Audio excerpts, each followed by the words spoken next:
अब तक आपने देखा कि कुकू की चोंच टूट जाती है। उसके बाद जादुई पेड़ उन्हें उसे ठीक करने का इलाज बताता है। वो कहता है, इस जंगल में आगे जाकर तुम्हें एक झरना मिलेगा। उस झरने का पानी जादुई है, वही इसकी चोंच ठीक कर सकता है। लेकिन संभल कर, मेरी जड़ों में एक खूंखार सांप सो रहा है। तभी अचानक से उसकी जड़ों में से निकलकर एक काला खतरनाक सांप बाहर आता है। उसकी आंखें लाल लाल थीं, वह चमक रही थी। कुकू की खून की गंध सुनकर वह बाहर आया था। वह सांप बाहर आकर रानू से कहता है, किसने मेरे को नींद से जगाने की कोशिश करी? किसने मेरे सोने के पेड़ के फलों पर हमला किया है? तभी रानू ये बात सुनकर डर जाती है। तभी पेड़ उसे कहता है, रानू यहाँ से जल्द चली जाओ।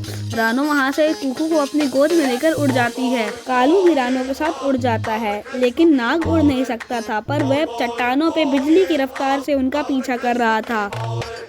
उसकी रेंगने की रफ्तार बहुत तेज थी। वह कहता है, तुम लोग मेरा सोना चुराने आए थे, मैं तुम लोगों को नहीं छोड़ूंगा। यह कहकर वह उनका पीछा करता है। तभी रानू और कालू मिलकर योजना बनाते हैं। कालू कहता है, रानू तुम कुकू को लेकर आगे उड़ जाओ और मैं इस नाग का ध्यान भटकाता हूँ। इतना कहकर कालू नाग की तरफ उड़ता है। वह नाग की पूंछ पर अपनी चोंच मार देता है।